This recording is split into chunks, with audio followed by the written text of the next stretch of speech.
Pues vamos a empezar con esta charla de hoy. En primer lugar, pediros que apaguéis los teléfonos móviles. Los que habéis ido al fondo, os advierto que se os ve mejor al fondo que delante. Entonces, hoy vamos a hablar de algas. Y para hablar de algas, ¿qué mejor que un químico? Ya nos decían en la facultad que valíamos para todo y lo estamos y nos hemos dado cuenta que valemos por cualquier cosa. Y aquí, pues, Gabriel Acien nos va a hablar de algas, más bien de microalgas y de todas las cosas que con la biotecnología se puede hacer con ellas, que son un montón de cosas muy interesantes con mucho futuro. Y bueno, Gabriel es profesor de la Universidad de Almería y allí desarrolla pues, su actividad, la docente y la de investigadora. Hoy no va a hablar de la docente, perdón, de la investigadora, así que no va a preguntar. Podréis preguntar vosotros, podéis aprovechar la ocasión y bueno, aquí te lo veo. Muy bien, muchas gracias. Bueno, bienvenidos a todos, gracias por venir a la charla, espero que pueda ayudaros a conocer un poquito más de este tema. Gracias por invitarme a este museo que no conocía, a este centro de actividad, más que museo, porque me parece una labor didáctica muy importante y interesante. Voy a tratar de hablar un poco de la investigación que se hace en todo el mundo sobre biotecnología de microalgas, ¿vale? No voy a entrar en detalles técnicos de procesos y parámetros. Mi objetivo es que tengáis una idea global de para qué sirven las microalgas, porque creo que no tendréis una idea muy clara, no sé si alguno conoce algo de esta materia. Bueno, el nombre de microalga es fácil, pues micro y alga, ¿vale? No tenemos mucha más, las cosas sencillas son las mejores. Normalmente ven las algas, las macroalgas, que es lo que vemos en el mar y en las zonas acuáticas, las conocemos, las hemos visto cuando nos bañamos en verano, etcétera. Se aprovechan mundialmente para muchísimas aplicaciones. Si luego tenéis alguna pregunta sobre macroalgas, no es mi especialidad, pero también os puedo contestar lo que sepa. La diferencia en las microalgas es que tenemos un tamaño microscópico, ¿vale? Son tamaños de alrededor de una micra. Necesitamos un microscopio para verlas. Aquí os he traído muestras de 4 microalgas distintas, ¿vale? Para que las veáis, están aquí en suspensión, y veis que tienen colores muy diferentes, ¿vale? Las hay verdes, marrones, rojas, amarillas, igual que las macroalgas también, ¿vale? En principio son exactamente iguales conceptualmente, son entre comillas plantas, hacen la fotosíntesis, producen oxígeno, fijan CO2. La única diferencia es que mientras que una macroalga va a estar sujeta a un suelo, necesita un suelo en el que mantenerse, la microalga la tenemos suspendida en agua. Esto es una gran ventaja a la hora de producirlas, porque no necesitamos grandes tensiones de terreno, sino reactores convencionales, como luego veréis. Aquí os he traído varias muestras de diferentes cosas que iré comentando durante la charla y luego también podéis verlas las que queráis. Bueno, básicamente la presentación la he dividido en estos apartados, qué son las microalgas, qué hicieron en el pasado, porque no sabemos lo importantes que han sido en la evolución del planeta, qué hacen hoy día y que no sabemos, pero que están haciéndolo y gracias a eso vivimos, y las dos últimas partes son realmente las aplicaciones. ¿Para qué podemos sacar provecho? Porque al final, que algún organismo en la naturaleza haga cosas de forma gratuita, nos parece muy bien, muy bonito, pero lo que queremos es ganar dinero con las algas, ¿vale? Digamos que la parte final va en esa línea. Bueno, un esquema muy sencillo, muy simple de lo que hace la microalga. Lo que va a necesitar la microalga es luz, nutrientes, agua y CO2 para realizar la fotosíntesis. ¿Qué va a dar lugar a ese proceso? Pues una producción de biomasa muy grande, la generación de oxígeno y la generación de productos que pueden ser de nuestro interés, ¿vale? Bien, ¿cuánto tarda el ciclo vital de una planta? Venga, preguntas para los estudiantes del fondo, que no querían que les preguntaran. ¿Cuánto tarda una planta de tomate en que tú la siembras, crece, le coges los tomates y la arrancas? ¿Cuánto? ¿Un día? ¿Ni idea? Un mes. Meses, 3 meses, 4 meses, vale, 4 o 5 meses. Todo ese tiempo necesita la planta de tomate para crecer y dar su fruto. Una microalga lo hace en un día. Y el fruto es toda la biomasa. Entonces, la velocidad con la que se reproduce, la cantidad de biomasa que genera, es órdenes de magnitud superiores a los vegetales que conocemos. Hoy en día estamos utilizando esos vegetales para alimentarnos. Pues, conceptualmente con la microalga sería más eficiente. Más fácil, más rápido, más barato. Son microorganismos, entre 1 y 10 micras. Claro, un tomate yo lo veo, lo cojo, lo puedo poner en la ensalada. Al ser una cosa microscópica nos va a costar un poco más manejarlo, pero por el contrario tiene esa ventaja de alta velocidad de crecimiento. Como digo, alrededor de un día es el tiempo de duplicación. Son fotótrofos, es decir, su fuente de energía es el sol, es la luz. No necesitan un sustrato orgánico del que sacar la energía para crecer y reproducirse, con lo cual son fijadores de energía solar. Nos gustan mucho los paneles fotovoltaicos, que producimos energía eléctrica, etcétera. Las microalgas, como las plantas, están haciendo eso de forma gratuita, sin tener que instalar los paneles fotovoltaicos, ¿vale? Son autótrofos. El término autótrofo se refiere a la fuente de carbono que utilizan. Sí, nosotros necesitamos sustratos carbonados. Los alimentos son sustratos carbonados de los que sacamos energía y sacamos materia. Los organismos nos alimentamos de otros organismos. Las algas, como las plantas, se alimentan del CO2. Ahora que está tan de moda el cambio climático, la gran cantidad de CO2 que tenemos en la atmósfera, las algas son capaces de consumir ese CO2. Por eso también, no lo he puesto aquí, pero hay aplicaciones que persiguen usarlas como captadores de CO2. Crecen en diversos ambientes. Podéis encontrar las microalgas en todas las partes del planeta. Desde, por supuesto, los mares, hasta, por supuesto, los desiertos, hasta, por supuesto, los glaciares.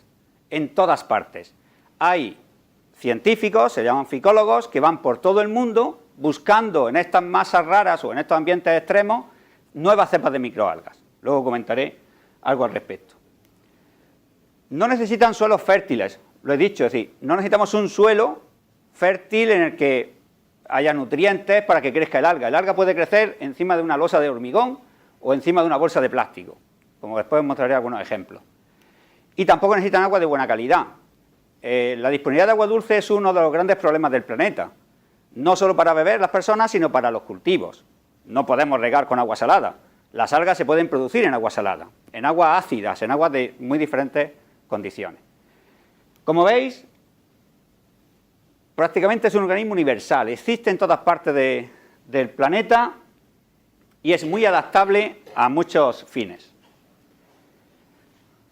Para meter algo de materia docente, ¿vale? Esto es una charla de divulgación, pero algo de contenido hay que darle.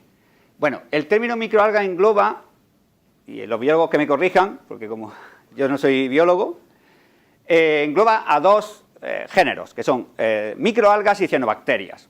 La englobamos con el concepto de microalga porque, entre comillas, hacen lo mismo.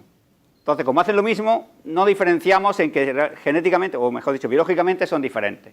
La mayor diferencia entre cianobacteria y microalga es que la cianobacteria es un organismo más primitivo, es un organismo procariota, no tiene núcleo definido, pero hace la fotosíntesis y tiene unas rutas metabólicas análogas a las que tiene la microalga. La microalga sí tiene un núcleo definido, tiene una estructura más compleja, más avanzada, es eucariota, y por esa particularidad de ser eucariota, tiene metabolismos más complejos. ¿Por qué insisto en esto que es más compleja? Porque produce cosas más interesantes. Entonces, si queremos sacar cosas de más valor, los productos de más interés proceden casi todos de microalgas y no de cianobacterias. Tipos de microalgas. Ahí os pongo algunas fotos. Aquí os he traído 4 distintas. Hemos intentado que las vierais en el microscopio, pero el microscopio está un poco regular. También es que las microalgas necesitan unos microscopios muy buenos para verlas porque son muy pequeñitas, ¿vale? Como digo, las vais a encontrar en todas partes. Veis las formas muy distintas, redondas, algunas así como con puntas, otras que se agregan en cadenas. Veis esta es Pseudokirneriella, que es con una media luna, una alga así muy rara. Esta es Dunaliella, que es una alga roja, que tiene flagelos, veis los dos hilitos estos, esos flagelos los mueve y con eso lo usa para moverse, etcétera. Esto es Chlorococcum, distintas. ¿Por qué hay tanta variedad? Pues porque me he dicho antes, se han adaptado a distintos ambientes en el mundo. De esos ambientes estos científicos las recogen, las aíslan, comprueban que no han sido antes reportadas. Veis que muchas veces en las películas y tal, se ha descubierto una especie nueva de animal o de mono o de planta, de lo que sea. De microalgas todos los años se descubren cientos de variedades, ¿vale? Las colecciones tienen 30.000 catalogadas, 30.000 que se ha comprobado que son diferentes entre sí, pero cada día hay más. Donde estamos teniendo el problema es que no tenemos gente suficiente, gente, dinero, empresa, lo que queramos ponerle el nombre, para sacarle todo lo que pueden tener de valor.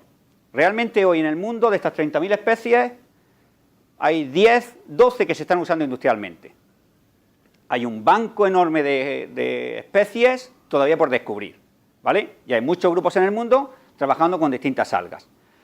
Justo esta semana tenemos dos chicos, bueno, son jóvenes, dos investigadores argentinos que están haciendo una estancia aquí en Málaga, con el grupo de Félix, que se han venido a Almería con una cepa nueva que han aislado ellos, Colenquinia, que están viendo la producción de compuestos de valor a partir de ese alga. Eso es un trabajo que se está haciendo en muchos laboratorios.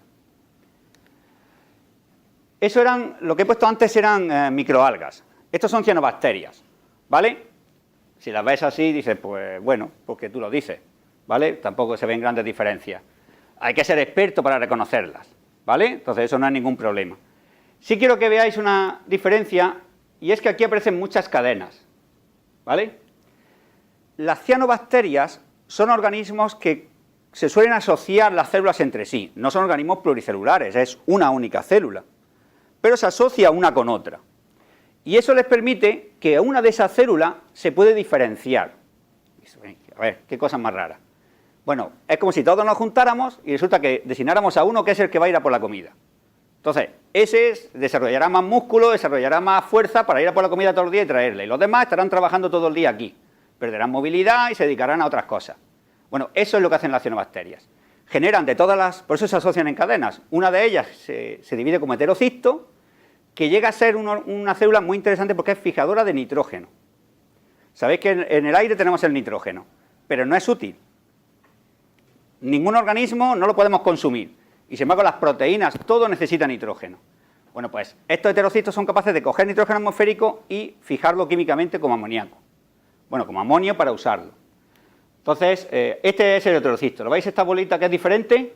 Pon aquí et de heterocisto, ¿vale? En lo otro es más difícil de verlo. Aquí también está diferenciada el heterocisto del resto, ¿vale? Bueno, es una particularidad que tienen. Bien, ya os he presentado estos organismos. Ahora, ¿qué hicieron las microalgas? Las microalgas, mejor dicho, las cianobacterias fueron de los primeros organismos que se desarrollaron en el planeta. Cuando el planeta acabó de todos sus problemas geológicos, volcanes, exceso de temperatura, etcétera, y se estabilizó un poco, fueron de los primeros organismos en desarrollarse. Y fueron los responsables de cambiar por completo la atmósfera del planeta. Las plantas llegaron mucho después. Las cianobacterias, cuando aparecieron, se empezó a producir la fotosíntesis oxigénica y a subir la concentración de oxígeno en el planeta. Además, lo que provocaron fue la oxidación del hierro 2 a hierro 3. El hierro 3 es fundamental para la vida. Y eliminaron el sulfuro, que es un gas tóxico por naturaleza, es un compuesto malísimo, y lo transformaron en sulfato. Eso hizo que la vida se fuera más favorable. Cambiaron también los terrenos, no solo el aire.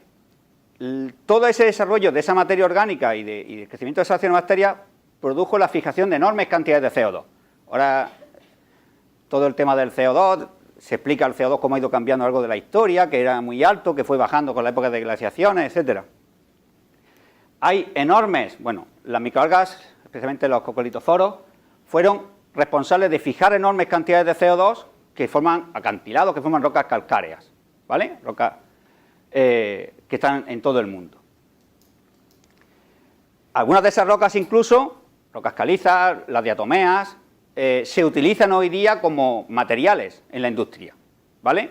La roca caliza se utiliza para la fabricación de cementos y las tiras de diatomeas son materiales absorbentes, ¿vale? Que se extraen en ingentes cantidades. Y todo eso es fruto de esa producción que hubo en época, pues, prehistórica. Más aún, igual no lo sabéis, pero el petróleo que hoy estamos consumiendo, el petróleo y gran parte del gas natural que estamos consumiendo hoy día, fue fijado por las microalgas, o fue, mejor dicho, las microalgas se desarrollaron en grandes cantidades y grandes masas de microalgas quedaron sepultadas por capas de sedimentos, etcétera, y la descomposición de esa materia orgánica es lo que ha dado lugar al petróleo. Entonces, hoy día, el petróleo que estamos consumiendo era microalgas que se produjo antes y se quedó ahí almacenada. Esa microalga fijó ese CO2, con lo cual hoy, cuando quemamos ese petróleo, estamos reemitiendo ese CO2 a la atmósfera. Entonces, estamos volviendo a la atmósfera el CO2 que fijaron hace millones de años las microalgas. Como las microalgas tienen esa capacidad de producir petróleo, me lo vaya a permitir así ahora mismo, se le ha considerado que es un producto o que puede ser una alternativa para producir biocombustibles, ¿vale?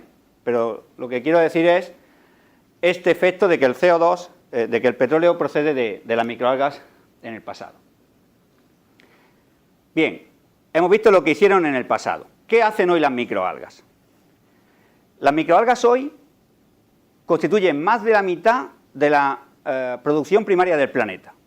No sé si os acordáis, porque seguro que lo habéis estudiado, cómo la energía del Sol se fija en biomasa, que luego las cadenas tróficas la van consumiendo.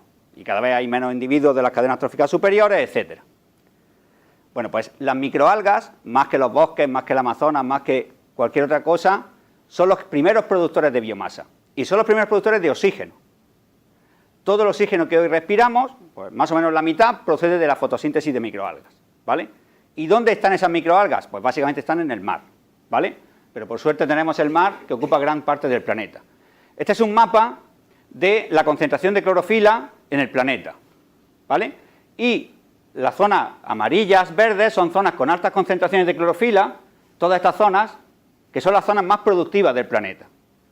Mucho más, porque también son mucho más extensas que, bueno, aquí están marcados en la Tierra, ¿vale? Esta escala corresponde a la Tierra. Que la zona del Amazonas, bueno, y alguna zona del Asia. Pero toda la producción de fotosíntesis que hay en el planeta, la mayor parte se debe a las microalgas. Las microalgas son además la base de toda la vida marina, toda la vida acuática. Las microalgas son los primeros fijadores de energía, como digo, solar, producen biomasa, que es la que, por ejemplo, filtra los moluscos. Los mejillones, las ostras, todos estos organismos filtradores se están alimentando de microalgas, filtrándolas y aprovechando su biomasa. Hay otros organismos en el mar, o también la industria se utilizan, son rotíferos, que es el famoso krill este de las ballenas, etcétera, que son pequeños molusquitos que se comen a las microalgas y ellos a su vez son alimento de otros peces, ¿vale? O crustáceos también, aquí está lo del krill, crustáceos también que los filtra. ¿Esto tiene interés? Sí, porque hoy día sabéis que la acuicultura es un sector en auge, es un sector que está produciendo cada vez más alimentos y se le pide cada vez más producción de peces. Pues para producir peces en acuicultura hace falta producir microalgas, como obligación, por lo menos en las primeras fases de crecimiento. ¿Qué más hacen las microalgas? Las microalgas las tenemos también en suelos. Antes hablamos de Río Tinto, ¿vale? En Río Tinto hay unas algas muy especiales, porque las aguas, en la zona de Río Tinto hay unas aguas muy contaminadas, son aguas ácidas con mucho hierro, y hay un grupo de Carlos Vilches en Huelva que ellos están trabajando en estudiar estas algas, porque son algas resistentes a pH 2. Si en condiciones superácidas con ácido sulfúrico son capaces de crecer, ¿de acuerdo? Y son capaces de limpiar esas aguas, entre comillas. Las tenemos también en suelos. Dice, bueno, si en un suelo no tienen luz, bueno, pues ahí también se están desarrollando. No he hecho bastante hincapié antes. Las microalgas, aunque son fotosintéticas, tienen también la capacidad de crecer sobre sustratos orgánicos, hacer lo que se llama misotrofía o heterotrofía. Entonces, son casi flexibles para todo. ¿Qué más hacen las microalgas, además de remediar terrenos, etcétera? Se están usando, esto ya es una aplicación, se están usando en suelos para mejorar la fertilidad. Os he dicho antes lo de las cianobacterias que son capaces de fijar nitrógeno. Pues en los campos de arroz, y ya en otros cultivos también, se siembran estas microalgas, estas cianobacterias se siembran, como si fueras coger este bote, en vez de este bote cogemos 50 kilos y los echamos allí en el arrozal. ¿Para qué? Para que crezcan esas microalgas y esas microalgas cojan el nitrógeno atmosférico y lo fijen como nitrógeno para las plantas. ¿Qué se ahorran con eso? Tener que fertilizar el suelo. La propia cianobacteria lo hace de forma natural, con lo cual se ahorra un montón y es un proceso mucho más sostenible. Aparte de eso, también hay fertilizantes ya, estos son comerciales de una empresa en Almería, con la que trabajamos nosotros en hacer fertilizantes a partir de microalgas. No me he traído ningún bote de fertilizante. Bueno, pero ahí veis la foto de los productos, ¿vale? Es un producto comercial que está en cualquier mercado. Bien, eso es, como digo, lo que hacen de forma natural, o casi natural. Entonces, industrialmente, ¿qué procesos o qué productos podemos sacar de las microalgas? El primero que se plantea, por ejemplo, que está muy de moda ahora, es la producción de biocombustibles. Os he dicho antes que la microalga es una célula que crece muy rápido. Bueno, pues aproximadamente el 30% de esa célula es aceite. Claro, si tú comparas con un olivo, dices, oye, que un olivo produce mucho aceite por metro, mucha oliva, muchos kilos. Sí, pero si tú consideras lo que es el aceite que va en la aceituna, más luego la masa de todo el olivo, que tú has necesitado años para crecerla, la capacidad que tiene de producción es pues casi 100 veces más chica que la de una microalga. Entonces, el girasol, sabéis, la soja, que son cultivos que crecen muy rápido, se están utilizando para producir biocombustibles. Entonces, parece mucho más sensato, en vez de usar alimentos para producir biocombustibles, usar estas microalgas, que además producen mucho más rápido. Técnicamente es factible, se puede hacer, ¿vale? Aquí hay un dibujito de cómo se puede hacer, bueno, biocombustible de microalgas, he puesto aquí una imagen un poco ilustrativa. Sería nada más que producir la biomasa y de esa biomasa extraerle los lípidos y con esos lípidos hacemos el biodiesel. De forma análoga como lo hacen el biodiesel que compráis hoy en las gasolineras, ¿vale? Que normalmente se hace con aceite de soja o de colza o de palma. ¿Qué ocurre? Pues que hoy día la producción de microalgas a nivel comercial ha estado más enfocada hacia este tipo de productos, hacia alimentos, cosmética o lo que sea. Entonces, si tú quieres producir biocombustibles, tienes que producir mínimo 100.000 toneladas al año. Y las plantas que hay ahora mismo para producir estas cosas, mejor producen 5.000 toneladas. Claro, tú no puedes producir 5.000 toneladas y querer ir a un mercado de 100.000 toneladas. Es un problema de mercado. Es un problema de que no hay capacidad de producir algo tan grande. ¿Vale? Por eso digo que no es rentable hoy día, pero hay muchas empresas que están trabajando en este sector. Lo habréis escuchado, Acciona, Repsol tenía un anuncio que salía así la mano en televisión. Hay muchas empresas que están trabajando en esto. Españolas y americanas y de todas. La segunda cosa que se puede hacer a partir de las microalgas es depurar aguas residuales. No soléis pensarlo, pero cada vez que tiráis de la cisterna, o que os ducháis, o que fregamos los platos en la cocina, la ropa, todo ese agua es agua residual, que va a acabar a una depuradora. La depuradora tiene como misión quitar todos los contaminantes que puedan haber en ese agua y dejar un agua limpia, que normalmente se va a tirar al mar o a un río, pero tiene que estar bastante limpia para poderla tirar con seguridad.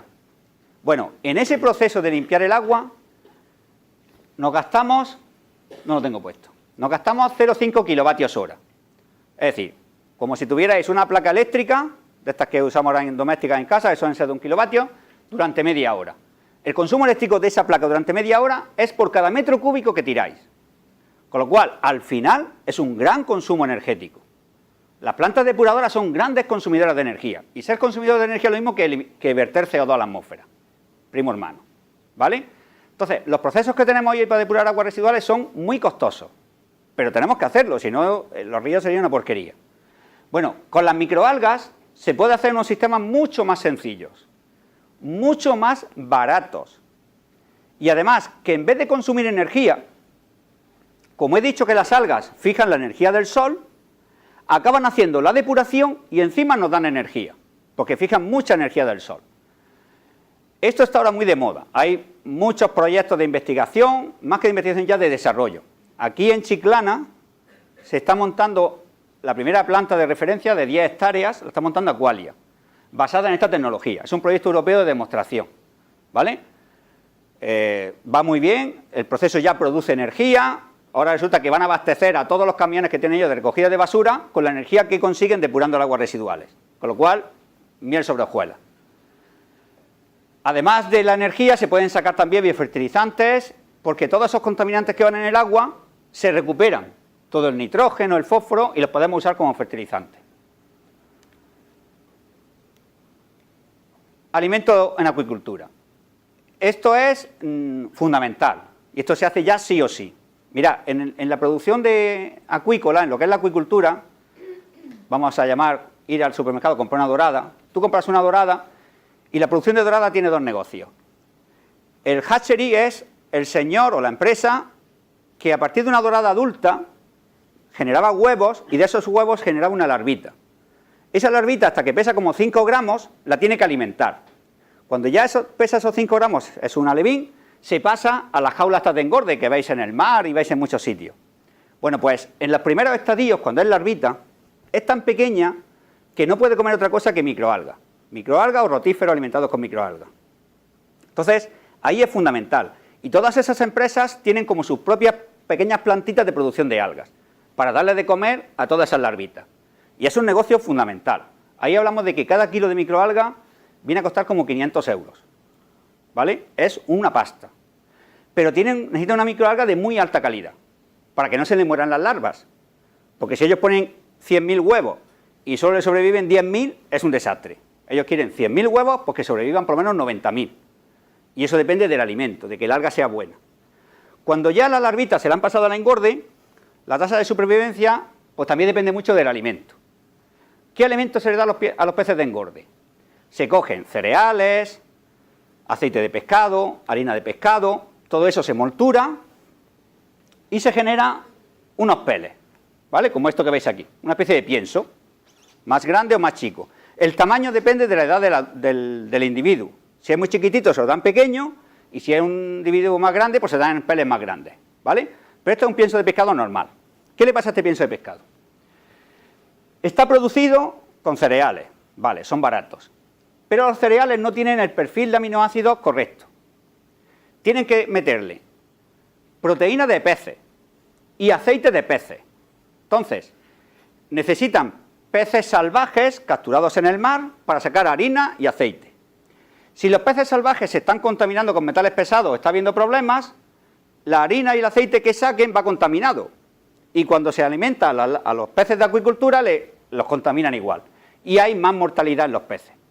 Entonces, se está intentando reducir el uso de harinas y aceite de pescado. Y la única alternativa que hay es reemplazarlo con microalgas. Entonces, las microalgas se pueden producir, estos son microalgas secas, es lo mismo que hay en el bote ese líquido, pero ya secado, en polvo.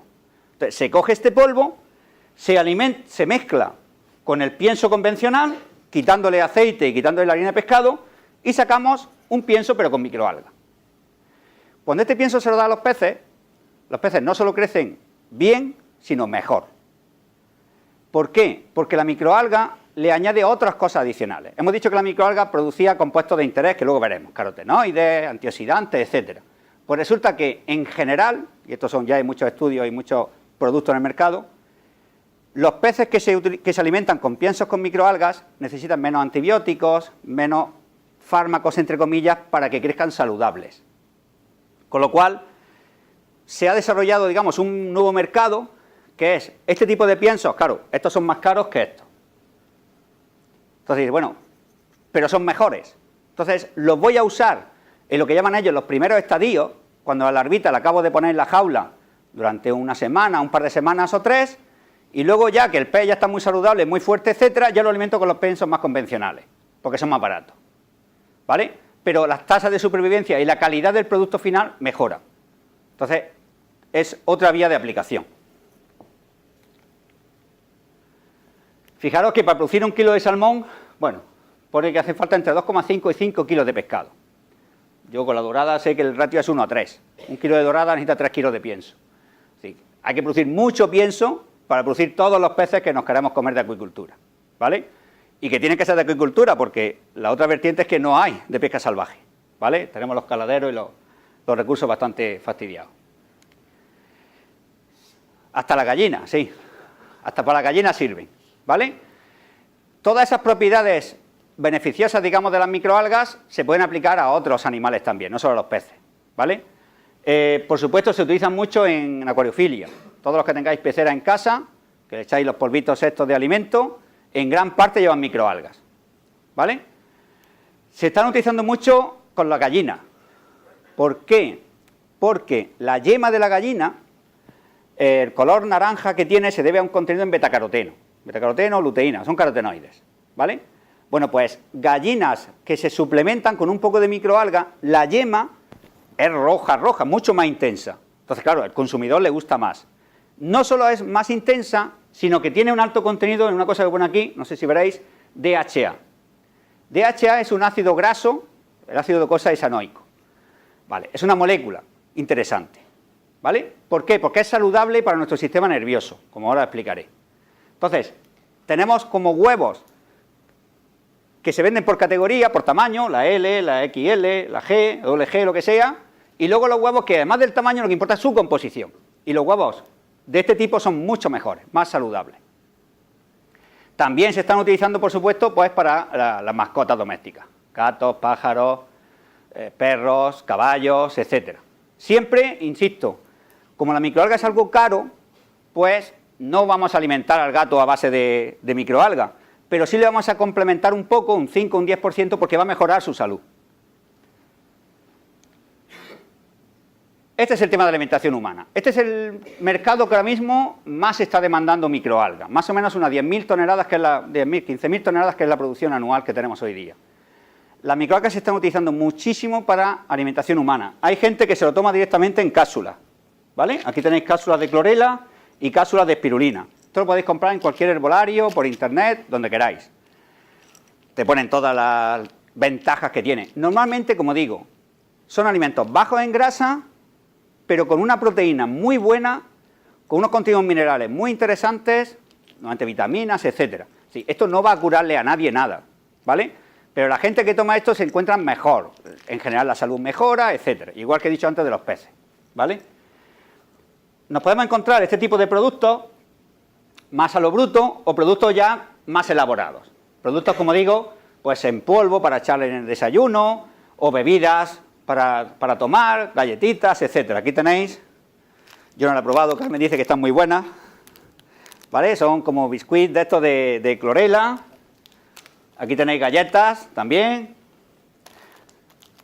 A ver, si alguno valiente se quiere comer alguna, no hay problema, ¿vale? Hay también espaguetis, cualquier cosa. La idea es sacar nuevos alimentos más saludables.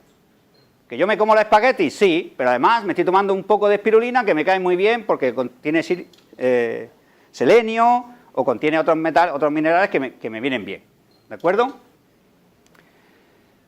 Vale, hay un paso más en esto, que son compuestos que ya sí son nutracéuticos. La diferencia entre un alimento que te nutre, pero no tienes que demostrar ningún efecto más allá, y los nutracéuticos, los fármacos que tú tienes que demostrar que tienen un efecto positivo. Para eso están los organismos que controlan, que regulan este tipo de compuestos. Hay en el mercado muchos compuestos, sobre todo basados en carotenoides.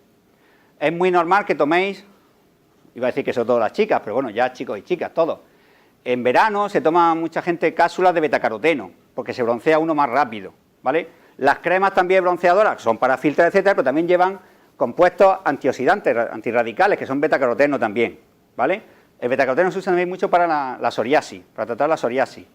Entonces, la astaxantina es el pigmento que se le añade a los salmones para que tengan el color rosado.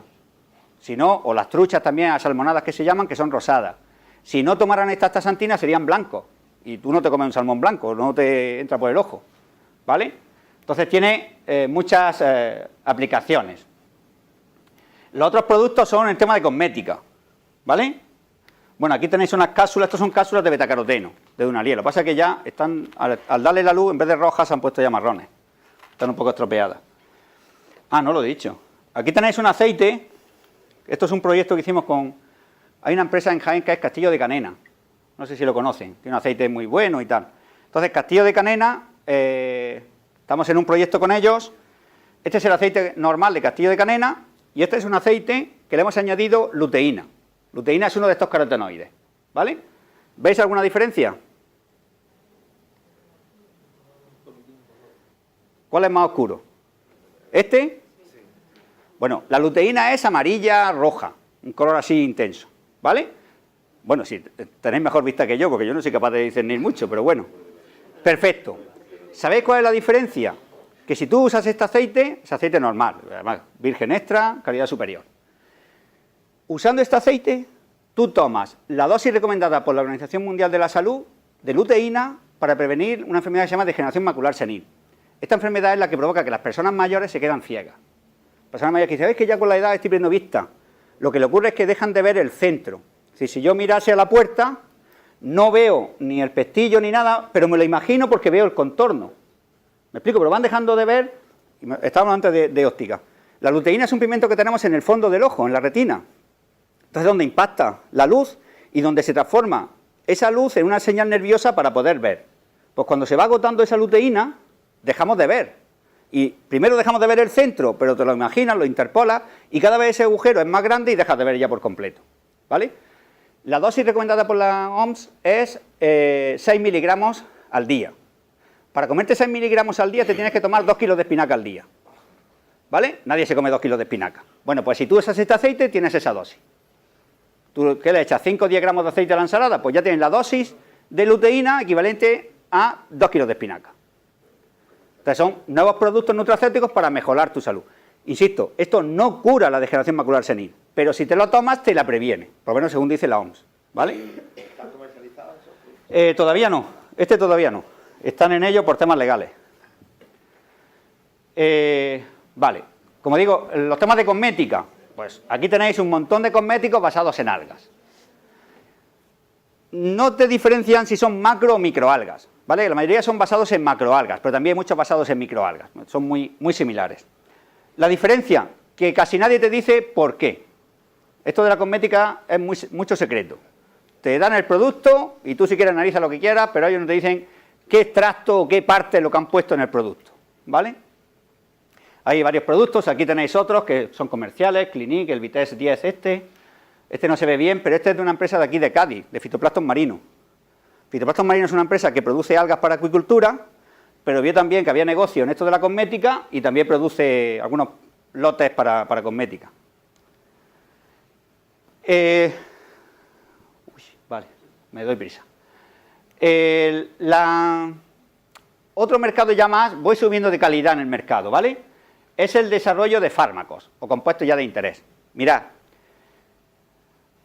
los niños que toman leche materna tienen un desarrollo nervioso pues correcto, todo correcto. ¿Pero por qué? Porque la madre le pasa a través de la leche materna ciertos componentes, entre ellos los ácidos grasos poliinsaturados. Y vuelvo a sacar el nombre ese de DHA, el ácido docosahexaenoico. Ese ácido es fundamental para todo el desarrollo del sistema cerebral, ¿vale? De los niños. Dicen, no, es que hay que dar leche materna, por supuesto, pero hay niños que por lo que sea no pueden tomar leche materna. Entonces, si le damos leches normales como las que había hace muchos años, pues no es lo correcto. No quiere decir que con eso los niños salgan mal, pero que es mejor si estas leches van enriquecidas con estos ácidos grasos poliinsaturados. Eso se demostró hace muchos años y por ley es obligatorio incorporar estos ácidos grasos en las leches infantiles, el Brevit, el Nutrivent, todas estas cosas.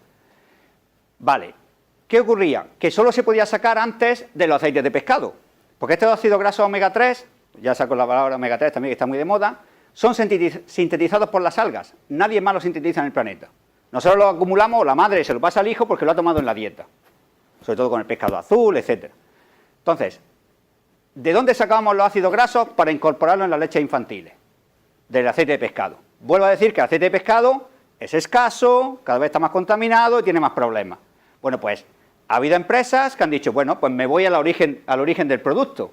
Me voy a un alga, en este caso es Cristicodinum o Schizochitrium, son dos variedades, las producen en modo heterotrófico, en unos reactores, en el laboratorio, pum, pum, pum, y de ahí sacan el famoso DHA. Esta empresa, Martech, vale y pico mil millones de dólares ahora, ¿vale? Tiene el 90% del mercado mundial de este producto. Y Nestlé y todas las multinacionales le compran a ella este producto, tienen la patente, ¿vale? Esto es uno de los ejemplos de los pelotazos de la ciencia, ¿vale? Sí, están muy contentos ahí todos, cuando salió en la bolsa, etcétera. Bueno, hay otras empresas que hoy día están compitiendo, pero no pueden utilizar las mismas cepas porque ellos ya las patentaron. Entonces están buscando otras cepas para producir los mismos productos. Otra aplicación tiene que ver con ya producir moléculas malas, toxinas. ¿Queremos toxinas? Sí, porque necesitamos toxinas para hacer ensayos y necesitamos toxinas porque a veces esas toxinas las usamos como medicamento. habréis oído muchas veces, hay una marea roja en Galicia, han tenido que dejar de coger los moluscos porque causan diarrea o causan mareo a la gente, etcétera. Eso lo provoca las mareas rojas, ¿vale? Y se llaman rojas, pues como veis, porque son rojas. Eso se debe básicamente a un tipo de microalga, una microalga muy rara, que es muy difícil de cultivar en el laboratorio, pero que no se sabe muy bien por qué, en la naturaleza de vez en cuando se dispara. Esta es la microalga, esto es Protoceratum, son dinoflagelados, es otro tipo, ¿no? De hecho, microalga, cianobacteria, pues dinoflagelado sería otro, pero lo metemos todo en el mismo saco. Este bicho tiene mala pata de producir estas toxinas. Entonces, nosotros lo que hicimos fue, para un proyecto europeo, ser capaces de producir esas toxinas en el laboratorio, para hacer ensayos, etcétera. Eso ha dado lugar a una empresa, bueno, la empresa existía ya, pero es un negocio nuevo. Estas son las yesotoxinas de dinoflagelado. La empresa se llama Cifga, no sé si aparece por ahí. Es esta cajita, ¿vale? Esto vale y pico de pasta. Esto vale una pasta, ¿vale? Pero sobre todo, esto es muy tóxico. Si alguna de vosotros, esto no voy a dejar que lo toquéis, pero si alguna de vosotros, por la gracia, me lo llevo a mi casa y se lo voy a echar al amigo en el desayuno, pues si no lo mata, poco le faltará, ¿vale? Entonces, son toxinas muy potentes, que las producen también este tipo de organismos, ¿vale? Que ninguno haga la gracia. Las tengo aquí atrás para que nadie las toque. Bueno, ya os he explicado qué podemos hacer las microalgas. Me quedan dos transparencias. Vale. ¿Cómo se producen las microalgas? ¿Vale? Ya sabemos para qué sirven, qué podemos hacer con ellas, etcétera. Entonces, ¿qué pasa? ¿Que esto es muy complicado hacerlo? ¿Esto requiere mucho? Hombre, requiere como todo su saber hacer, ¿vale? Que tiene parte de ciencia y parte de arte, como todo en la vida. Podéis encontrar muchos grupos trabajando a nivel de laboratorio, y hace falta una investigación de laboratorio siempre para conocer los fundamentos y luego ya llevártelo a la escala industrial, ¿vale? En el laboratorio normalmente pues, vais a ver sistemas con iluminación artificial, con tubos fluorescentes, unos matraces Lermeyer o matraces normales, esféricos, de cristal. ¿Por qué tienen que ser de cristal? Primero porque en el laboratorio es lo más común, pero es que necesitamos que entre la luz para que crezca el alga, ¿vale? La luz es la fuente de energía. Entonces veis volúmenes pequeños, cambian los colores pues porque son distintas algas o están haciendo experimentos de un tipo o de otro. ¿Qué pasa en externo, a nivel industrial? A nivel industrial hay dos tecnologías bien claras. Uno son reactores Raceway, que se llaman. Reactores Raceway es como una especie de balsa enorme. ¿Veis aquí esto? Esto que se ve aquí es una persona. No lo veis, pero el punto es casi igual de grande que la persona. Entonces, esto tiene, pues, no sé cuántos metros, 100, 200 metros de largo, ¿vale? Y es un carrusel que va y viene. Tiene como 20 centímetros de profundidad nada más, y hay, yo le pongo siempre el ejemplo de los barcos estos que se ven en las películas americanas del Mississippi, esos barcos que iban por el río, que llevan atrás unas paletas para moverse. Pues esa misma paleta es lo que colocan allí en el extremo para hacer que el agua circule. Entonces es muy sencillo, gasta muy poca energía, y el agua, ¿perdón? Sí, esto está al aire libre. Entonces, el agua se va haciendo circular, las algas cogen la luz del sol que le está llegando y crecen. Y de ahí se cogen todos los días, ¿vale? Claro, este sistema así abierto, que luego daré un poco de detalle, pero nada. Este sistema así abierto está sujeto a contaminaciones.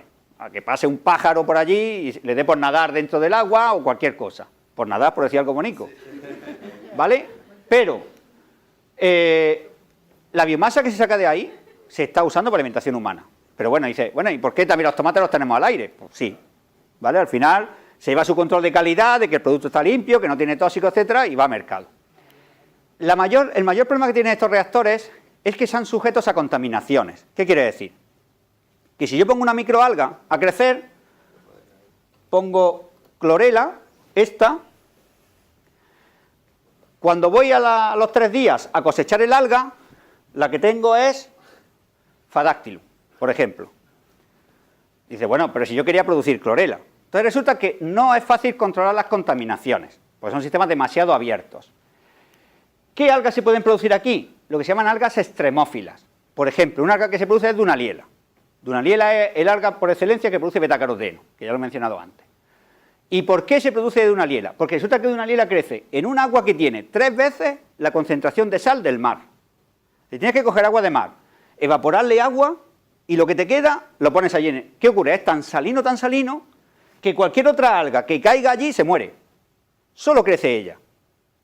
Con lo cual, te da igual la contaminación, porque sabes que no va a haber, no es posible. No hay organismo cercano que soporte eso. Otra alga, por ejemplo, es espirulina. ¿Aprovecharía la salmuera, por ejemplo, de una depuradora de agua? Por ejemplo, están muy acopladas con desaladoras. Espirulina, que es esta que hay aquí. Espirulina es la que más se produce en el mundo. Y espirulina crece en agua muy alcalina. Agua que tienen que echar camiones y camiones de bicarbonato. Tanto bicarbonato que ya no crece otra alga. Pues es otro ejemplo. Entonces, ¿qué pasa con el resto de algas? Con estas tres que no son espirulina. Pues que a la fuerza te tienes que ir a sistemas cerrados. Pero si te vas a sistemas cerrados, sabes que te va a costar más caro, pero vas a sacar un producto de más calidad que tendrás que vender más caro también. Entonces es una cuestión ya de negocio. ¿Vale? Pero dos sistemas, no es que uno sea mejor que otro, los dos coexisten, cada uno para sus aplicaciones. Lo que necesita una microalga para crecer, lo he dicho ya al principio, necesita luz, necesita que le demos los nutrientes, necesita que lo agitemos un poco, pero que lo agitemos un poco pues para que las células reciban la luz y haya muchas, y no se nos vayan al fondo y se queden en la oscuridad. Entonces necesitamos que lo agitemos un poquito. Y una cosa que necesitan es CO2. Las plantas cogen el CO2 del ambiente, y no pensamos que están fijando grandes cantidades de CO2. Pero si una microalga ha dicho que crece 100 veces más rápido, necesita 100 veces más CO2, y ya con lo que hay en el ambiente no le basta. Por eso las algas no crecen más en el océano, porque están limitadas ya, bueno, por luz, por otras cosas, pero no tienen quien le dé CO2 en grandes cantidades. Si tú coges ese mismo agua de mar, te lo llevas al laboratorio y le das mucho CO2, ¡rum!, te crece exponencialmente. ¿Vale? Entonces necesita que le demos ese CO2. Cuidado, si le damos todo ese CO2, ellas crecen, pero liberan mucho oxígeno. Y el oxígeno, que a nosotros nos parece muy bonito, cuando llega a concentraciones muy altas, llega a ser tóxico. Cualquier producto, por saludable que nos parezca, puede llegar a ser tóxico. Entonces, tenemos que darle el CO2 y quitarle el oxígeno que ellas generen. En el laboratorio hacer todas estas cosas es muy sencillo. Basta con, como he dicho antes, un matraz, que tú lo agitas, le pones luz y tiene todos esos parámetros de sobra. Pero los sistemas a gran escala no es tan fácil hacer todas estas cosas. ¿Vale? En el laboratorio lo que se hace, como digo, es esto, pues inoculas con tu inóculo, le pones el medio de cultivo aquí, le das la luz y el CO2, lo agitas y en pocos días tienes un montón de algas. Cada día se duplica. Si pones 1 gramo, luego tienes 2, luego tienes 4, luego tienes 8, 16, etcétera. ¿Vale? Y este es un reactorcito de laboratorio que tiene 2 litros, que es muy sencillo. A gran escala, pues son reactores mucho más grandes, y ya digo que con las tecnologías estas de Ratheway, este es el sistema de paleta, que os explicaba antes. Eso de como los barcos del Mississippi, ¿vale? Para mover el agua. Esta es una planta de Dunaliella y esta es una planta de hematococcus, de espirulina, ¿vale? Esta de Herrice, las dos son, esta en Hawái y esta es en Israel. Y estos son sistemas tubulares, sistemas cerrados. El que tenga más interés, ahora pondré un vídeo, así lo vais a ver ahí. Entonces, ahí están las algas dentro de esos tubos que son transparentes para que le entre la luz y lleven a cabo la fotosíntesis y todo el proceso. Además del reactor, que es lo que he explicado, esto es como cualquier proceso. Tú cuando vas a hacer una comida en tu casa, no es solo la olla y los ingredientes, pues cómo has cortado los ingredientes, en qué orden los has echado, cómo acabas de separar, cómo emplatas o no. Así que producir cualquier cosa requiere un proceso completo. Desde preparar los materiales de partida, el agua y esos nutrientes, a separar las algas y llegarlas a secar. Como digo, lo que más se va a comercializar es producto seco. Bueno, y aquí tengo unos cuantos vídeos para ilustraros, ¿vale? Pondré este y luego ya, según el interés que tengáis, ponemos más. Este es un vídeo de allí, de la estación experimental de Las Palmerías, donde trabajamos nosotros. Perdón, me lo he cargado. Ahora.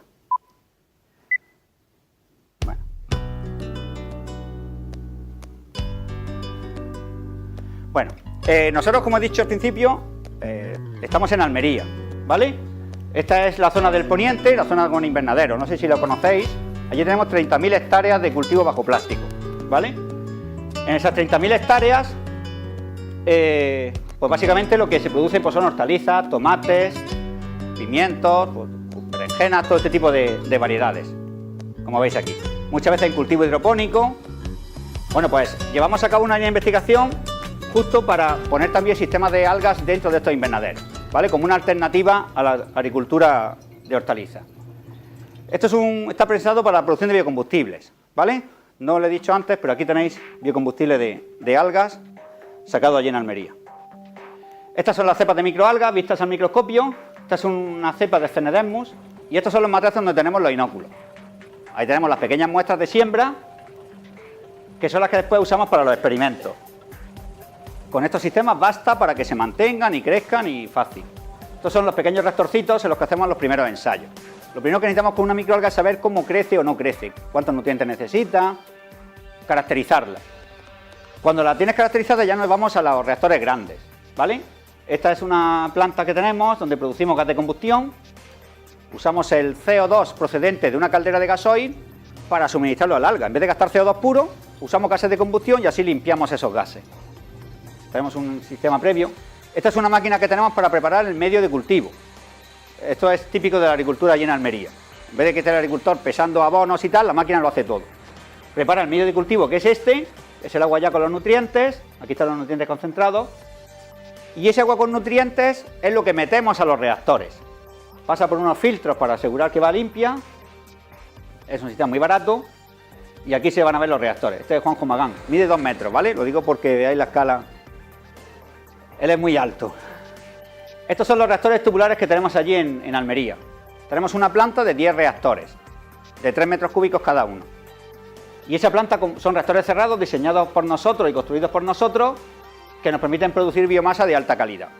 Para alimentación humana, metaquilato. Es todo metaquilato, pero uniones de PVC.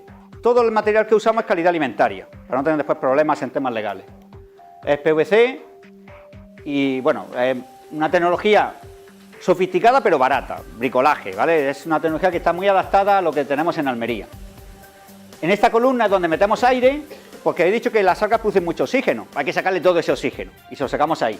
Pero luego el alga aquí hay unas bombas que recirculan el alga desde aquí a todo el lazo y vuelve.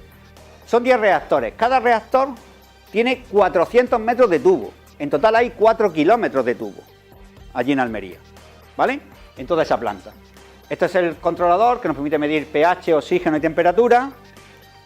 Esta es la bomba que recircula el líquido, que va subiendo después. Esta es la entrada de CO2. En este caso de biomasa de alta calidad usamos CO2 puro, no gas de combustión. Porque claro, si es biomasa que se va a comer una persona o lo que sea, no metemos gas de combustión. Hay CO2 limpio, de uso alimentario. Estas son las columnas en las que generamos el inóculo, la siembra. Eso que tenemos en el laboratorio, lo ponemos aquí y en una semana se ha concentrado. Lo ponemos en un reactor y en una semana se ha concentrado. Y a partir de ahí, todos los días hay que cosecharle el 30%. Esto no es como el tomate que yo lo pongo y a los 2 meses empiezo a coger tomate. Y cada día cojo un tomate. Esto es que todos los días tienes que cosecharle el 30%, porque crecen cada día. Cada día nosotros producimos como unos 30 kilos de materia seca. Unos 30 kilos de esto. Cada día, ¿vale? En esa planta. La biomasa tenemos distintos sistemas de cosechado. Este es el caldo que sale de los reactores. Lo pasamos por una centrífuga, que es esta, que nos separa la biomasa del agua. Y el agua la podemos reutilizar, usarla para riego, lo que queramos. Peña, estos son los investigadores que tenemos allí trabajando. Esa es la pasta de alga, que sale húmeda. Esto es cuando se cosecha discontinuo, que es inmanejable. El sistema de control de todo el sistema, para que funcione correctamente. También el software, todo esto lo tenemos que desarrollar nosotros, porque no hay en el mercado una empresa que tenga todavía estas tecnologías desarrolladas. La biomasa la guardamos congelada, estos son bloques de biomasa. Eso es porfiridium, por el color rojo ese que tiene. Y la biomasa la liofiliza, se almacena a menos 20 grados y la liofilizamos aquí. Esto es un liofilizador grande. A lo mejor en los laboratorios he visto una muestra pequeña para secar, algún equipo pequeño. Este liofilizador es capaz de secar 80 kilos cada día, que es la producción que tenemos nosotros aproximadamente, ¿vale? 80 kilos de pasta. Y así es como queda la biomasa. Queda una especie de corcho muy blandito. Eso lo que hacemos es molturarlo, lo pasamos por un molino para que se quede en polvo, porque si no, para que se quede así de fino y manejable, que sea homogéneo. Y ese polvo ya podemos hacer lo que queramos con él, venderlo para acuicultura, para uso alimentario, para lo que sea. Ahí veis pues, los kilos que salen de la planta. Como digo, esta investigación fue para producir biodiesel. Entonces lo que hicimos fue sacarle los lípidos con una extracción Solles con hexano. Este es el mismo proceso que se usa en la industria para el aceite refinado, ¿vale? Pero bueno, es un proceso convencional. Desarrollamos otros métodos por extracción por vía húmeda de esos lípidos, ¿vale? Y eso es lo que sale por vía húmeda, sale mucha clorofila, por eso sale con el color verdoso. Y al final lo llevamos a un reactor, que es este es el pequeñito que tenemos de laboratorio, lo tenemos uno de 300 litros, y ahí hacemos la misma reacción que hacen las plantas convencionales de biodiesel. Entonces producimos esto negro asqueroso es el biodiesel de algas, pero esto es como un petróleo. Sí, está el biodiesel aquí dentro, pero también hay muchas cosas más. Está sucio, ¿vale? Entonces para destilarlo tenemos que, o para purificarlo tenemos que destilarlo. Lo destilamos con ese equipo que veis ahí, el de laboratorio, un destilador a vacío, y ya sacamos el biodiesel limpio. Sale amarillito, ¿vale? Más amarillo que el biodiesel de petróleo, pero cumple todas las normas y se puede usar sin problema. Vale una pasta esto, así que no es para usarlo ahora mismo. Sí, por la botella no llegamos ni a la vuelta a la esquina, pero bueno. Vale, y ese es el proceso que tenemos, bueno, en el que hemos trabajado allí en Almería en este tiempo. Todo esto con el apoyo de la Fundación Cajamar, que es la propietaria de esa instalación. Nosotros allí somos los que la operamos y los que trabajamos, pero ellos pues nos han apoyado mucho porque nos han dejado 3 invernaderos para que lo usemos allí en montar todas estas instalaciones. Entonces nos ayudan ellos también con sus investigadores y tenemos una colaboración ya de hace muchos años. Bueno, voy a cerrar esto. Voy a terminar y ya si queréis preguntas o me hacéis alguna pregunta que tenga que ver con los otros vídeos, os lo muestro. Simplemente para terminar, pues agradecerlos, comentaros un poco los organismos con los que trabajamos. Aquí he puesto algunos que tenemos. Tenemos colaboraciones con grupos españoles, grupos americanos, de todo el mundo, ¿vale? Proyectos europeos, empresas energéticas, Endesa, Acciona, Bierizón, la empresa de fertilizantes, proyectos de la Junta de Andalucía, proyectos del 7º Programa Marco, ahora del Horizonte 2020, con Aqualia tenemos todo un trabajo grande con el tema de aguas residuales, etcétera. Universidades de Chile, de México también, este es de México.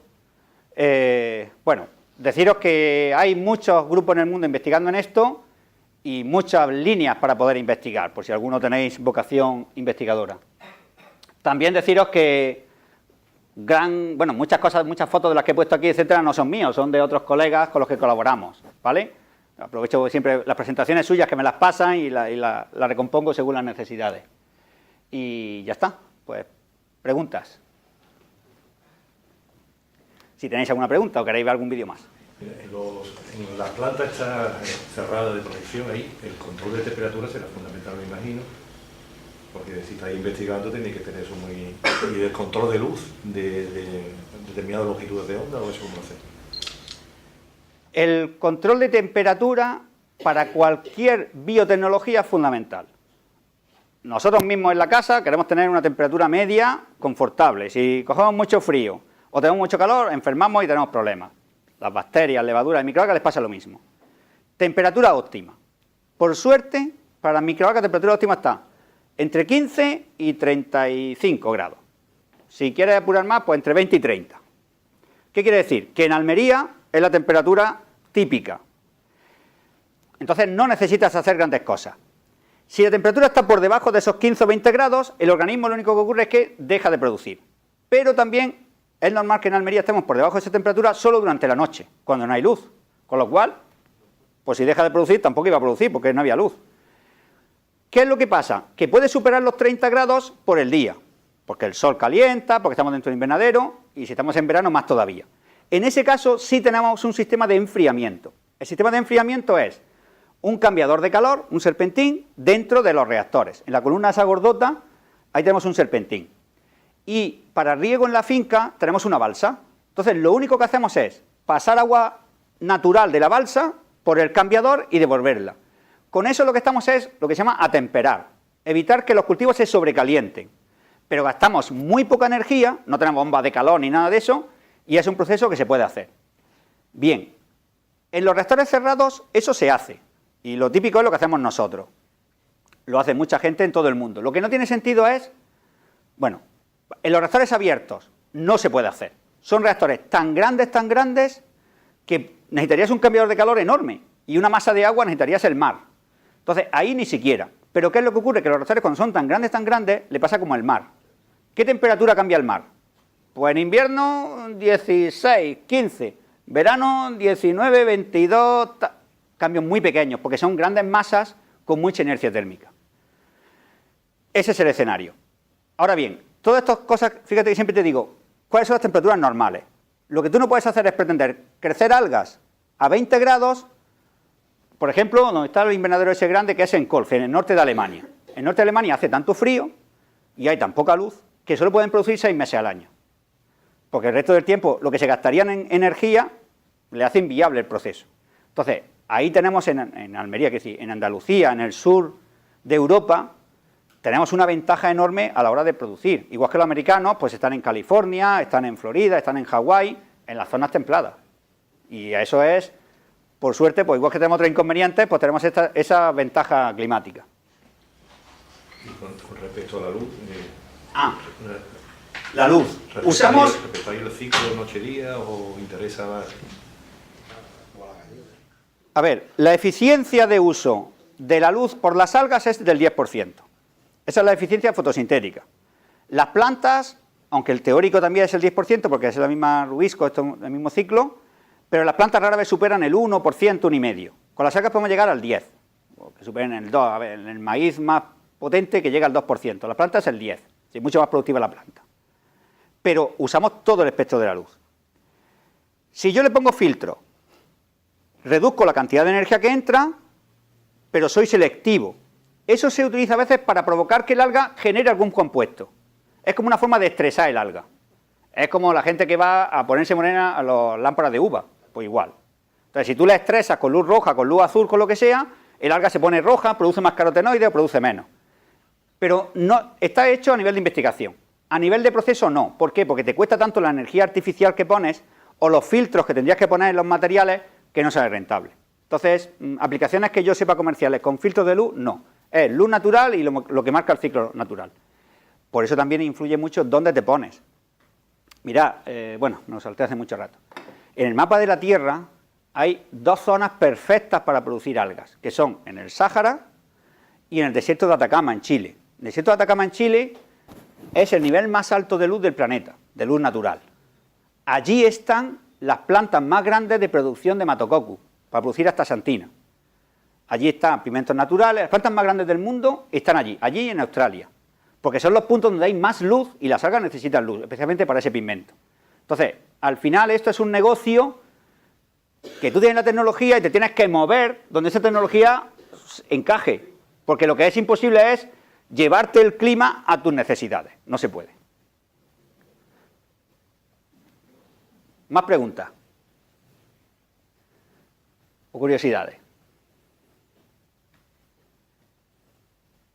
Eso que no había enterado de nada. Sí, sí. Productos que hablaba de los animales que también le dan alga y eso se encuentra en los supermercados o cualquier sitio específico. No sé si en el supermercado, pero en las tiendas de veterinarias sí. En los veterinarios sí te lo recomiendo. Esto normalmente es que también en España yo solo he visto este tipo de productos en herbolarios. Pero esto, por ejemplo, sí es del Mercadona, creo. Esto es del Mercadona. Este tipo de productos sí lo he visto en herbolarios, pero claro, es que también depende de las culturas. En Alemania esto está muy de moda. En Holanda, en los países así del centro de Europa, esto está súper de moda. Hay tiendas enteras que te venden cerveza de algas, pan de algas, carne de cerdo que ha sido alimentado con algas, de todo. El pan de algas es verde, ¿vale?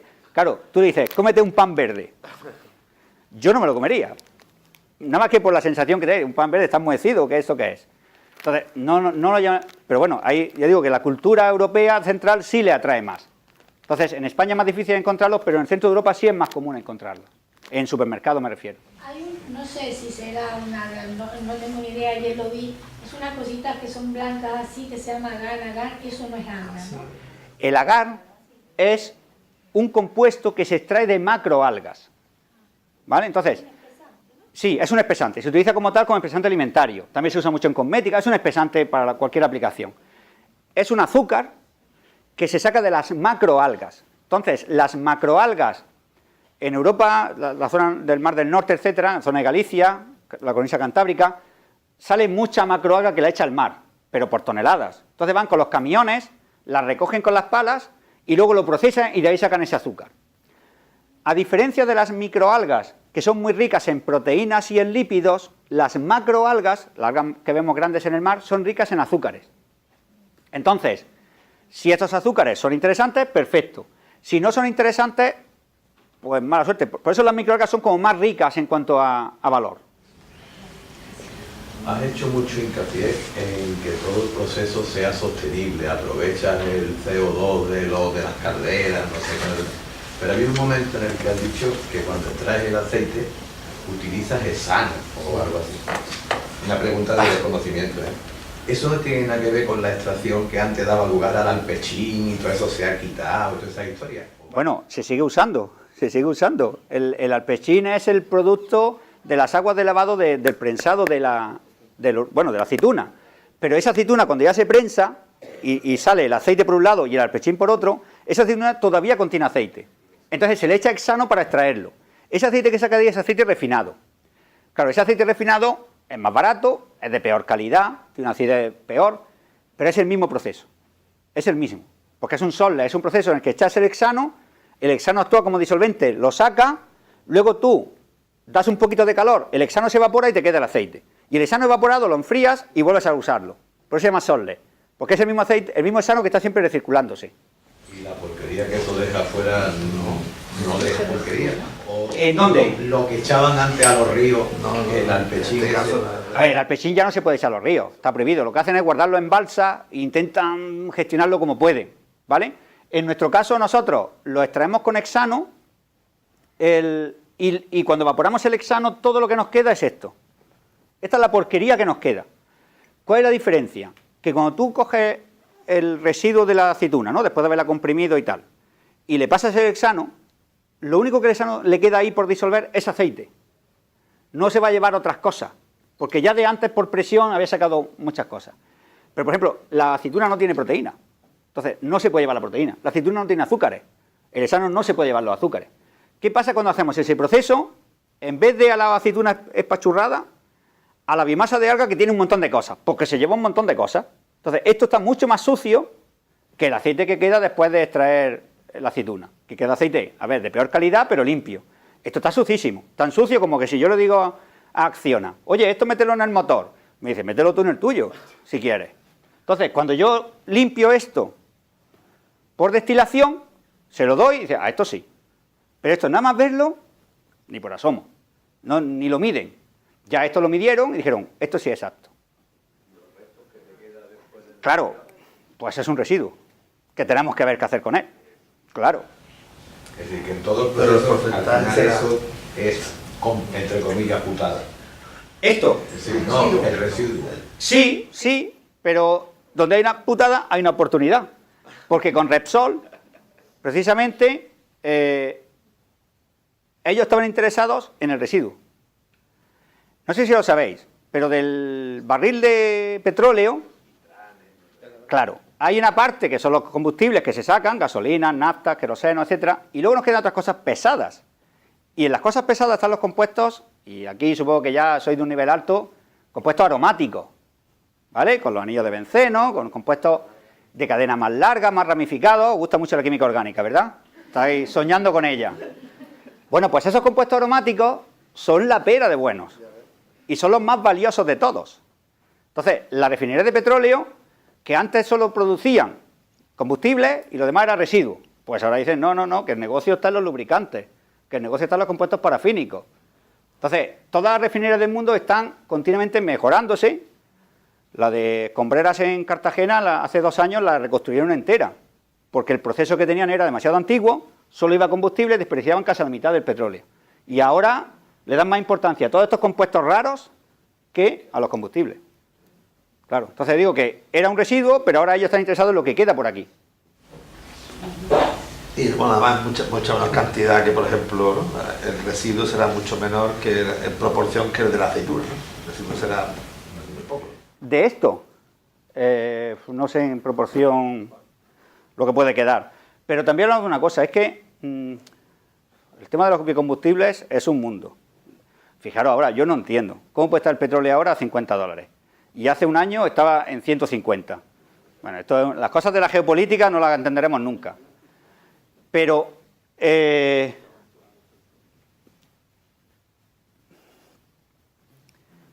producir un biocombustible hoy es mal negocio. Porque en España, por ejemplo, en Europa, producirlo te cuesta mucho dinero, te tienes que traer aceite de Sudamérica y resulta que en Sudamérica están subvencionando a las empresas, los gobiernos, para que hagan el biodiesel allí. Con lo cual, en España, que había, en Europa en general, había hace 5 o 6 años una necesidad brutal de biocombustibles, pues ahora ya no hay tal necesidad. Es que esto de biocombustibles tiene mucho que contar. Mirad, un minuto. Por ley, Bruselas dijo, tiene que haber un 20% de biocombustible en todos los combustibles que se usen. Cuando vais a la gasolinera, no penséis que va a haber un surtidor que ponga combustible de petróleo y otro que ponga biocombustible, sino que por ley, todas las empresas, Repsol, todas las empresas, BP, cualquiera, tiene que, en la cuba cisterna que van a meter en la gasolinera, el 20% tendría que ser biodiesel. Cuando eso lo puso Bruselas, todas las empresas energéticas dijeron, oye, que nos van a hacer falta millones y millones de toneladas de biodiesel. No hay. ¿Dónde las conseguimos? Venga, vamos a buscar aceite. Y empezaron a comprar aceite y plantaciones enteras en Sudamérica, en Asia, etcétera. En Asia llegaron a deforestar, bueno, están deforestando todavía, selva, para poner palma que produce aceite. Entonces, pero eso era porque hubo una obligación europea de poner el 20% de biocombustible. Se monta toda esa parafernalia, montan un montón de plantas de biodiesel en toda Europa, y resulta que esos países dicen, nosotros tenemos aquí la producción de aceite, pues ya no te vendemos aceite. Ahora lo que te vamos a vender es el biodiesel ya procesado. Entonces las empresas europeas dicen, bueno, ¿y entonces dónde está mi negocio? Yo te tengo que comprar a ti el biodiesel para incorporarlo y el precio me lo marcas tú, el que tú quieras. Encima, el precio, si ellos querían comprar el aceite, era más caro que el biodiesel, porque ellos estaban subvencionados para montar las empresas. Bueno, al final del cuento, como dicen los americanos, ¿qué va pasando? Que tenemos que estar en el 20%, ahora tenemos que estar en el 15%. ¿Qué pasa? Todas estas cuestiones logísticas no hemos pasado nunca del 7%. Porque la ley, o mejor dicho, los políticos dicen una cosa, pero luego la realidad es otra. No hay biodiesel en el mundo para poner el 20%. Con lo cual, lo más que hemos llegado al 7%. Y la empresa de petróleo han dicho, mire usted, yo no puedo meter más. Porque si quiere usted que meta más biodiesel comprándolo a Argentina, el litro de diésel cuesta 2 euros. Y dice, eso no, que pierdo los votos. Pues venga, haga usted lo que pueda. Entonces, de una obligación que se puso legal, mandatoria, de que todos tienen que ir al 20%, ahora ya cada uno que haga lo que pueda. Entonces, estos cambios son muy raros.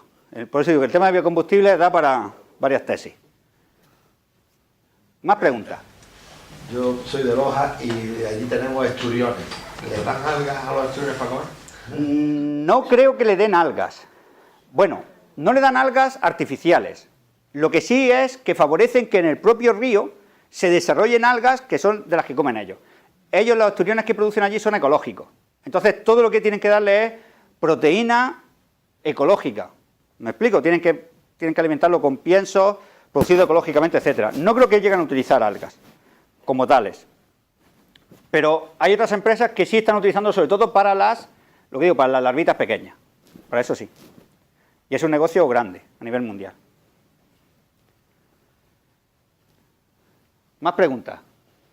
¿O cosas que nos hayan gustado? Bueno, pues queremos forzar, sé que el tema es apasionante, estaríamos aquí hablando porque Están ya cansados. Pero fundamentalmente yo queríamos dar un regalo porque esto es una cosa exclusiva para los que han dado una conferencia. Muy bien, muy bien. Es el rodillo. Que lo has sellado antes. Está aplicando en el museo. Muy bien. Muy bien, pues muchísimas gracias. Muchas gracias.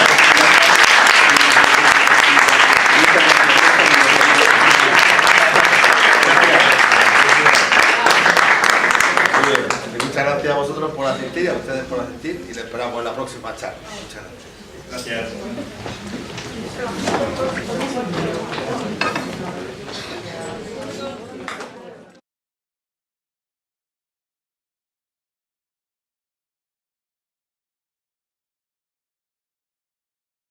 Pues vamos a empezar con esta charla de hoy.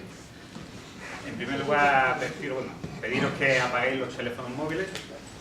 Los que habéis ido al fondo, os advierto que se os ve mejor al fondo que delante. Entonces, hoy vamos a hablar de algas. Y para hablar de algas, ¿qué mejor que un químico? Ya nos decían en la facultad que valíamos para todo y lo estamos y nos hemos dado cuenta que valemos para cualquier cosa.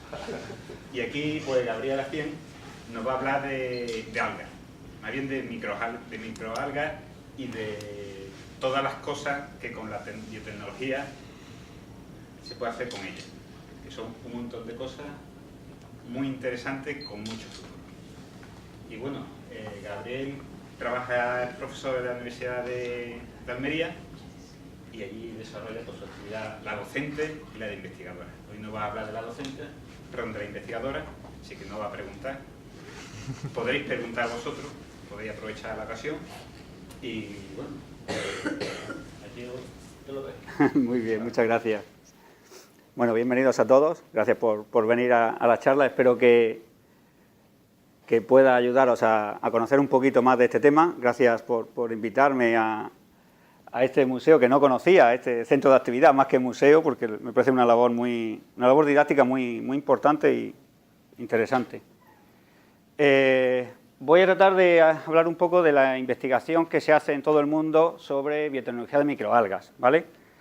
No voy a entrar en detalles técnicos de procesos y parámetros. Mi objetivo es que tengáis una idea global de para qué sirven las microalgas, porque creo que no tendréis una idea muy clara, no sé si alguno conoce algo de esta materia. Bueno, el nombre de microalga es fácil, pues micro y alga, ¿vale? No tenemos mucha más, las cosas sencillas son las mejores. Normalmente ven las algas, las macroalgas, que es lo que vemos en el mar y en las zonas acuáticas, las conocemos, las hemos visto cuando nos bañamos en verano, etcétera. Se aprovechan mundialmente para muchísimas aplicaciones. Si luego tenéis alguna pregunta sobre macroalgas, no es mi especialidad, pero también os puedo contestar lo que sepa. La diferencia en las microalgas es que tenemos un tamaño microscópico, ¿vale? Son tamaños de alrededor de una micra. Necesitamos un microscopio para verlas. Aquí os he traído muestras de 4 microalgas distintas, ¿vale? Para que las veáis, están aquí en suspensión, y veis que tienen colores muy diferentes, ¿vale? Las hay verdes, marrones, rojas, amarillas, igual que las macroalgas también, ¿vale? En principio son exactamente iguales conceptualmente, son entre comillas plantas, hacen la fotosíntesis, producen oxígeno, fijan CO2. La única diferencia es que mientras que una macroalga va a estar sujeta a un suelo, necesita un suelo en el que mantenerse, la microalga la tenemos suspendida en agua. Esto es una gran ventaja a la hora de producirlas, porque no necesitamos grandes tensiones de terreno, sino reactores convencionales, como luego veréis. Aquí os he traído varias muestras de diferentes cosas que iré comentando durante la charla y luego también podéis verlas las que queráis. Entonces, la velocidad con la que se reproduce, la cantidad de biomasa que genera, es órdenes de magnitud superiores a los vegetales que conocemos. Hoy en día estamos utilizando esos vegetales para alimentarnos, pues conceptualmente con las microalgas sería más eficiente, más fácil, más rápido, más barato. Son microorganismos, entre 1 y 10 micras. Claro, un tomate yo lo veo, lo cojo, lo puedo poner en la ensalada. Al ser una cosa microscópica nos va a costar un poco más manejarlo, pero por el contrario tiene esa ventaja de alta velocidad de crecimiento. Como digo, alrededor de un día es el tiempo de duplicación. Son fotótrofos, es decir, su fuente de energía es el sol, es la luz. No necesitan un sustrato orgánico del que sacar la energía para crecer y reproducirse, con lo cual son fijadores de energía solar. Nos gustan mucho los paneles fotovoltaicos, que producimos energía eléctrica, etcétera. Las microalgas, como las plantas, están haciendo eso de forma gratuita, sin tener que instalar los paneles fotovoltaicos, ¿vale? Son autótrofos. El término autótrofo se refiere a la fuente de carbono que utilizan.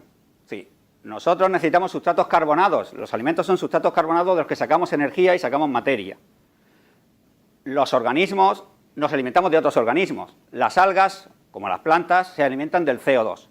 Ahora que está tan de moda el cambio climático, la gran cantidad de CO2 que tenemos en la atmósfera, las algas son capaces de consumir ese CO2. Por eso también, no lo he puesto aquí, pero hay aplicaciones que persiguen usarlas como captadores de CO2. Crecen en diversos ambientes. podéis encontrar las microalgas en todas las partes del planeta. Desde, por supuesto, los mares, hasta, por supuesto, los desiertos, hasta, por supuesto, los glaciares. En todas partes. Hay científicos, se llaman ficólogos. Bueno, básicamente la presentación la he dividido en estos apartados, qué son las microalgas, qué hicieron en el pasado, porque no sabemos lo importantes que han sido en la evolución del planeta, qué hacen hoy día y que no sabemos, pero que están haciéndolo y gracias a eso vivimos, y las dos últimas partes son realmente las aplicaciones. ¿Para qué podemos sacar provecho? Porque al final, que algún organismo en la naturaleza haga cosas de forma gratuita, nos parece muy bien, muy bonito, pero lo que queremos es ganar dinero con las algas, ¿vale? Digamos que la parte final va en esa línea. Bueno, un esquema muy sencillo, muy simple de lo que hace la microalga. Lo que va a necesitar la microalga es luz, nutrientes, agua y CO2 para realizar la fotosíntesis. ¿Qué va a dar lugar a ese proceso? Pues una producción de biomasa muy grande, la generación de oxígeno y la generación de productos que pueden ser de nuestro interés, ¿vale? Bien, ¿cuánto tarda el ciclo vital de una planta? Venga, preguntas para los estudiantes del fondo, que no querían que les preguntaran. ¿Cuánto tarda una planta de tomate en que tú la siembras, crece, le coges los tomates y la arrancas? ¿Cuánto? ¿Un día? ¿Ni idea? ¿Un mes? ¿Meses? ¿3 meses? ¿4 meses? Vale. 4 o 5 meses. Todo ese tiempo necesita la planta de tomate para crecer y dar su fruto. Una microalga lo hace en un día. Y el fruto es toda la biomasa. Entonces, que van por todo el mundo buscando en estas masas raras o en estos ambientes extremos nuevas cepas de microalgas. Luego comentaré algo al respecto. No necesitan suelos fértiles, lo he dicho, es decir, no necesitamos un suelo fértil en el que haya nutrientes para que crezca el alga. El alga puede crecer encima de una losa de hormigón o encima de una bolsa de plástico, como después os mostraré algunos ejemplos. Y tampoco necesitan agua de buena calidad. La disponibilidad de agua dulce es uno de los grandes problemas del planeta, no solo para beber las personas, sino para los cultivos. No podemos regar con agua salada. Las algas se pueden producir en agua salada, en aguas ácidas, en aguas de muy diferentes condiciones.